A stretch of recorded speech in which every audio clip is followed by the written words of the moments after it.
bentuk penyalahgunaan pra-peradilan. Menimbang bahwa berdasarkan seluruh uraian pertimbangan di atas, maka permohonan pra-peradilan pemohon sudah tidak relevan lagi sehingga sudah sepatutnya dinyatakan ditolak untuk seluruhnya.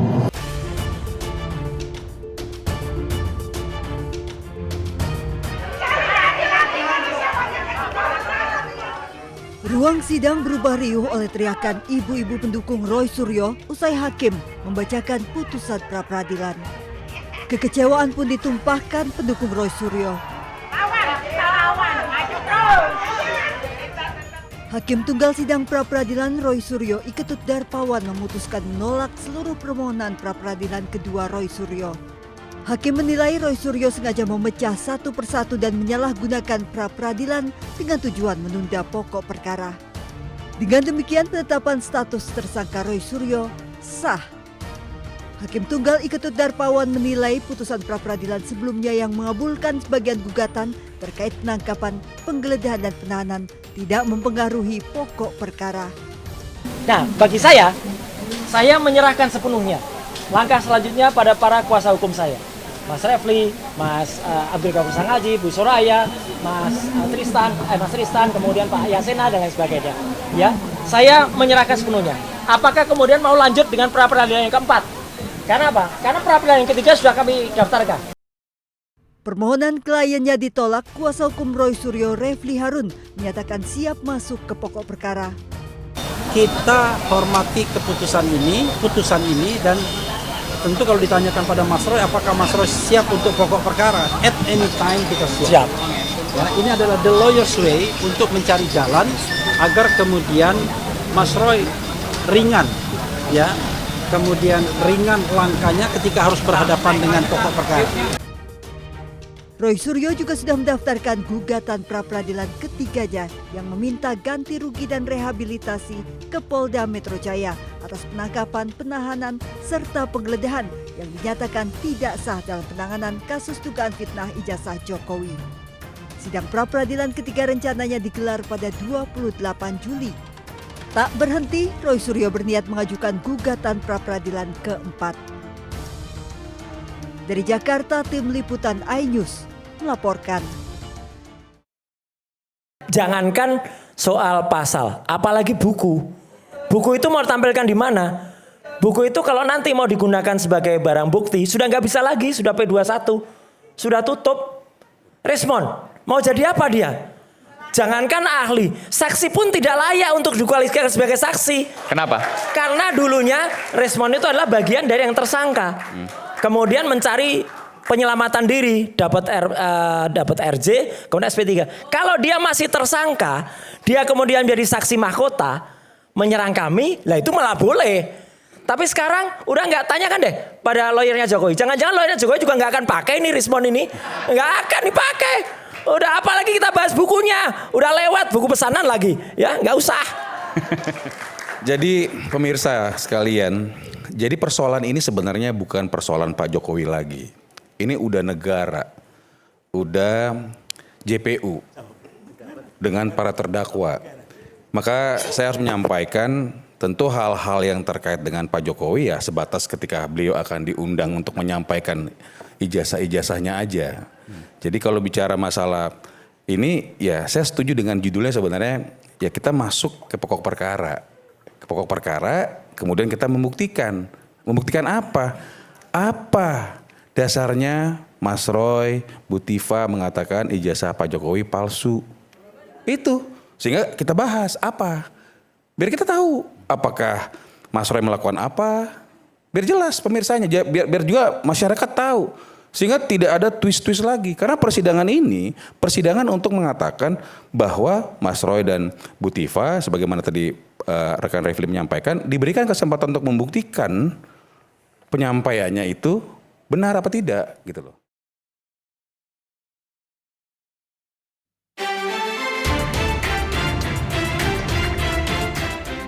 Kuasa hukum Febri Adriansyah, Hotman Paris Hutapea sesumbar jika Kapolri Jenderal Listio Sigit Prabowo tidak meminta izin kepada Presiden saat menetapkan mantan Jampitsus Febri Adriansyah sebagai tersangka. Hotman berdalih seharusnya Kapolri meminta izin kepada Presiden saat akan menetapkan Febri sebagai tersangka.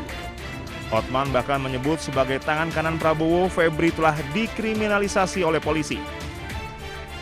Yang paling penting kalian bertanya, kalau Anda punya nyali bertanya, tanya kepada Kapolri, hei kenapa nggak nanya Pak Prabowo dulu sebelum melakukan ini terhadap tangan kanan dari yang dibanggakan oleh Presiden Prabowo. Tanya, saya baru tahu tidak ada izin. Begitu saja dipermalukan, ada apa? Tanya, makanya malam ini kalian langsung ke Mabes Polri tanya, kalau kau bukan pengecut. Merespon pernyataan pengacara Hotman Paris Hutapea yang sempat menyinggung posisi Jampitsus Febri Adriansah sebagai sosok kebanggaan Presiden Prabowo Subianto dan meminta proses hukumnya dikaji ulang, Menteri Sekretaris Negara Prasetyo Hadi menegaskan proses hukum terhadap mantan Jampitsus Febri Adriansah tidak memerlukan izin khusus dari Presiden. Ya, itu kan kita kembalikan ke proses hukum ya. Jangan dikait-kaitkan juga dengan Bapak Presiden. Ya, sepenuhnya kita kembalikan ke mekanisme hukum yang berlaku. Tapi kalau pemeriksaan memerlukan izin Presiden, pejabat tinggi itu gimana? Saya rasa, Klaim ya saya rasa kembali kepada mekanismenya. Ya. Saya rasa nggak ada juga. Hanya pada saat masih proses pemeriksaan harus seizin Presiden itu kan. Prasetyo juga secara tegas membantah anggapan tindakan hukum atau pemeriksaan terhadap pejabat setingkat Jampitsus harus mendapatkan persetujuan atau izin dari kepala negara. Menurutnya, sistem hukum di Indonesia sudah memiliki prosedur tetap yang mandiri. Tim Liputan Anyus melaporkan. Tanya kepada Kapolri, hei kenapa nggak nanya Pak Prabowo dulu sebelum melakukan ini terhadap tangan kanan dari yang dibanggakan oleh Presiden Prabowo. Tanya. Saya baru tahu tidak ada izin. Seperti itulah pernyataan Hotman Paris Hutapea.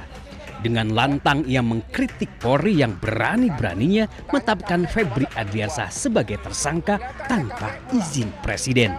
Begitu saja dipermalukan, ada apa? Tanya, makanya malam ini kalian langsung ke Mabes Polri tanya, kalau kau bukan pengecut. Pernyataan Hotman langsung memantik reaksi publik. Koordinator Maki Boyamin Saiman bahkan menyebut selain sudah menjatuhkan marwah Presiden, Hotman juga diduga sedang membenturkan kepolisian, Kejaksaan Agung dengan Presiden. Kalau kemudian ini dikatakan harus izin, ini justru makin berbahaya ketika seakan-akan posisinya ini dibuat dua kubu. Kubu kepolisian yang bersama-sama Kejaksaan Agung, satu keranjang. Nah, di keranjang yang lain berhadapan-hadapan itu adalah kubu Febri Adriansah, kubu Hotman Paris, dan kubu Presiden. Nah, berarti kan sangat berbahaya. Artinya apa? Pak Hotman Paris mencoba membenturkan, menghadap-hadapkan proses hukum yang ada di kepolisian dan kejaksaan dengan Presiden. Seakan-akan bahwa Presiden itu membela Febri Adriansah. Pendapat lain disampaikan Yudi Purnomo. Ex-penyidik KPK itu menduga Hotman sengaja membawa nama Presiden sebagai strategi untuk menghadapi pemeriksaan penyidik Kejagung. Membawa-bawa nama Presiden adalah strategi ya dari pihak Pak FA melalui pengacaranya, karena tentu mereka sudah melihat bagaimana para penyidik kejaksaan mempunyai banyak alat bukti, barang bukti yang kemudian ditanyakan kepada tersangka. Pernyataan kontroversi sang pengacara kondang itu tiba juga di istana. Dengan tegas istana menyebut proses hukum Febri Adriansah tidak memerlukan izin khusus dari Presiden. Ya, itu kan kita kembalikan ke proses hukum ya. Jangan dikait-kaitkan juga dengan Bapak Presiden. Ex-Jampitsus Febri Adriansah tersandung 3 mega korupsi sekaligus, yakni piutang di PT Krakatau Steel, pemerasan saksi dan tersangka di PT Asabri, hingga manipulasi pengadaan batubara di PT PLN.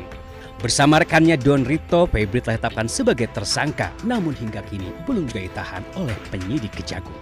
Tim Liputan Ainus melaporkan.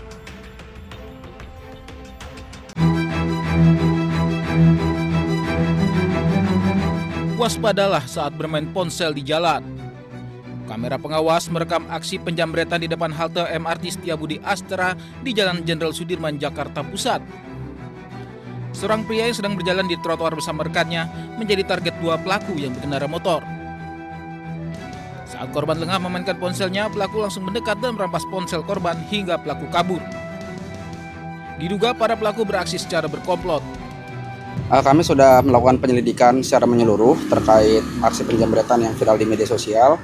Yang sedari lokasi kita mendapatkan info terjadi di Wisma Astra di daerah Tanah Abang. Kami juga memohon doanya untuk rekan-rekan sekalian untuk kami bisa menyelidiki serta menangkap pelakunya sendiri. Pelaku diduga berapa orang? Pelaku diduga sekitar 2 orang yang memang banyak yang menginformasikan kepada kita kalau memang itu merupakan sudah beberapa kali melakukan penjamretan di daerah Tanah Abang dan daerah-daerah lainnya. Polisi yang telah mendapat laporan dari korban melakukan olah TKP dan periksa CCTV guna mencari petunjuk. Peristiwa ini menjadi peringatan bagi kita semua agar selalu waspada di jalanan karena aksi kejahatan bisa terjadi kapan saja dan di mana saja. Dari Jakarta, Rani Sanjaya, iNews melaporkan.